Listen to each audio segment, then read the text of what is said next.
Assalamualaikum everyone. Welcome to the fifth lecture of STA 301. My name is Raza and you are watching Learning Mentor YouTube channel.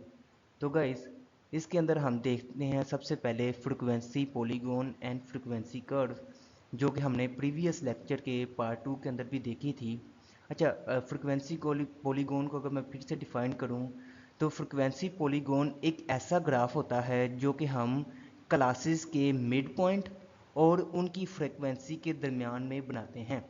और जब वो हमें graph के अंदर point show करते हैं, उन पॉइंट्स को जब हम एक स्ट्रेट लाइन के साथ ज्वाइन कर देते हैं तो जो ग्राफ हमारे पास सामने आता है वो होता है फ्रीक्वेंसी पॉलीगॉन का ग्राफ। और फ्रीक्वेंसी कर्व क्या है कि जब हम उस फ्रीक्वेंसी पॉलीगॉन के ग्राफ को स्मूथ कर देते हैं तो हमारे पास हासिल होती है हमारी फ्रीक्वेंसी कर्व। तो लेफ़्ट साइड पे नीचे आप ग्राफ में देख सकते हैं कि मैंने क्या किया है, अपने एक्स एक्सिस के पर लिए हैं अपने मिड पॉइंट और वाई एक्सिस पे लिए हैं हमारी फ्रिक्वेंसी। और जब मैंने ग्राफ को एक स्ट्रेट लाइन के साथ ज्वाइन किया तो आप देख सकते हैं कि मेरे पास हासिल हुआ मेरा फ्रिक्वेंसी पॉलीगॉन। और राइट साइड के अंदर ग्राफ में आप देख सकते हैं जैसे ही हमने उसको एक डॉटेड लाइन के साथ उसके किनारों को शार्प कर दिया, यानी कि उसके किनारों को स्मूथ कर दिया, तो हमारे पास हासिल हुआ हमारा फ्रिक्वेंसी कर्व। तो नेक्स्ट चीज़ है हमारे पास टाइप्स ऑफ फ्रिक्वेंसी कर्व।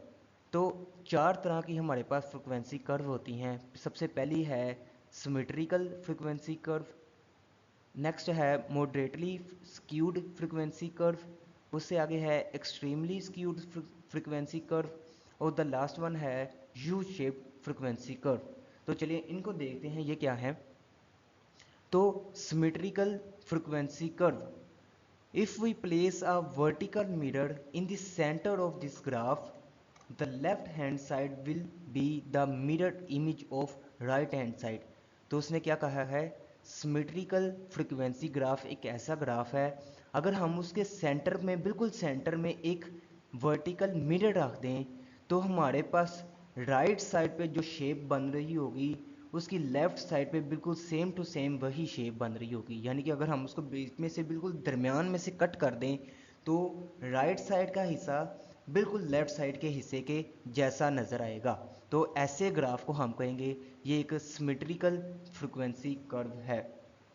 अच्छा, नेक्स्ट है मॉडरेटली स्क्यूड फ्रिक्वेंसी कर्व, एक ऐसी कर्व जिस बिल्कुल सेंटर में अगर हम एक मिरर लगा दें, यानी कि if we place a vertical mirror in the centre of this graph, अगर हम बिल्कुल सेंटर में इसके एक मिरर वर्टिकल मिरर लगा दें, the left hand side will not be the mirror image of the right hand side. तो left hand side पे जो भी ग्राफ या जो भी पिक्चर बनेगी वो लेफ्ट हैंड की इमेज राइट हैंड के जैसी नहीं होगी।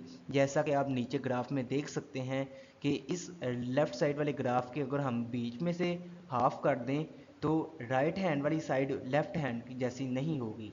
इसी तरह दूसरे ग्राफ में भी आप देख सकते हैं कि अगर हम बिल्कुल सेंटर में सॉरी बिल्कुल सेंटर में एक मिरर लगा दें तो लेफ़्ट हैंड की साइड राइट हैंड के जैसी नहीं होगी। तो इसकी आगे मज़ीद दो टाइप्स भी हैं जो आप देख सकते हैं लेफ़्ट साइड की पिक्चर में। द पॉजिटिवली स्क्यूड कर्व, एक ऐसी कर्व जिसकी हमें राइट साइड पे एक लॉन्ग टेल देखने को मिले।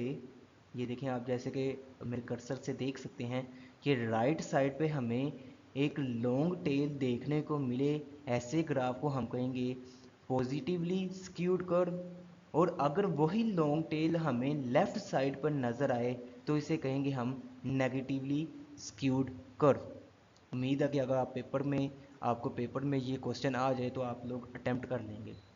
अच्छा, द नेक्स्ट वन है एक्सट्रीमली स्क्यूड फ्रिक्वेंसी कर्व, ऐसी कर्व या ऐसा ग्राफ या ऐसी कर्व जो हमें ये शो करे कि हमारी वैल्यूज़ कॉन्स्टेंटली या तो हायर होती जा रही हैं या लोअर होती जा रही हैं। ऐसी हम ग्राफ को या ऐसी कर्व को कहेंगे ये एक एक्सट्रीमली स्क्यूड फ्रिक्वेंसी कर्व है। जैसा कि आप नीचे ग्राफ में देख सकते हैं लेफ़्ट साइड वाले ग्राफ में कि वैल्यू पहले कम थी और जैसे जैसे ग्राफ आगे बढ़ता जा रहा है ये वैल्यू वक्त के साथ साथ हाइयर होती जा रही है। इसी तरह राइट साइड वाले ग्राफ में आप देख सकते हैं कि सबसे पहली वैल्यू काफ़ी हाइयर है और वो आस्ता आस्ता आस्ता आस्ता कंटिन्यूसली लो होती जा रही है। तो ऐसे हम ग्राफ को कहेंगे ये एक्सट्रीमली स्क्यूड फ्रिक्वेंसी कर्व है। ये भी दो टाइप्स के होते हैं, एक होता है एक्सट्रीमली नेगेटिवली स्क्यूड कर्व, ऐसी कर्व जिसके अंदर हमें लेफ्ट साइड पर हमें वैल्यू लोअर होती, या ये ऐसा ग्राफ जिसकी वैल्यू कंसिस्टेंटली हायर होती जाए वो होगा हमारा नेगेटिवली स्क्यूड, और ऐसा ग्राफ जो जिसकी वैल्यू कंसिस्टेंटली लोअर होती जाए वो होगा पॉजिटिवली स्क्यूड कर्व। अच्छा, इनके दो और नाम भी हैं। एक्सट्रीमली नेगेटिव स्क्यूड कर्व को हम जे शेप्ड भी कहते हैं। ये देखें ना, ये बिल्कुल एक जे टाइप का है, इंग्लिश अल्फ़ाबेट जो है ना जे, उसके टाइप का है, इसलिए हम इसको कहेंगे ये जे शेप्ड का भी है। नेगेटिवली स्क्यूड कर्व को हम जे शेप्ड कर्व भी कहते हैं। और जो पॉजिटिवली स्क्यूड कर्व है उससे रिवर्स यानी कि जे का उल्टा, तो उसे जे का उल्टा यानी कि रिवर्स जे शेप कर्व भी कहेंगे। वो पेपर में हमें एक्सट्रीमली स्क्यूड कर्व्स की टाइप्स भी पूछ सकता है, वो हमें पॉजिटिवली और नेगेटिवली स्क्यूड कर्व के बारे में भी पूछ सकता है, और वो हमें पेपर में जे शेप्ड और रिवर्स जे शेप्ड कर्व के बारे में भी पूछ सकता है। यानी कि एक ही क्वेश्चन है और तीन नामों से हमें वो पूछ सकता है। अच्छा जी, नेक्स्ट है हमारे पास जो लास्ट हमारी फोर्थ टाइप है वो है यू शेप्ड फ्रिक्वेंसी कर्व। ऐसी कर्व जो हमें यू शेप्ड का ग्राफ दे, उस ग्राफ को हम कहेंगे ये एक यू शेप्ड फ्रिक्वेंसी कर्व है। तो जैसे कि आप एग्जांपल में देख सकते हैं कि एक ग्राफ शो हुआ है और उसकी जो कर्व है वो बिल्कुल एक यू शेप्ड भी है।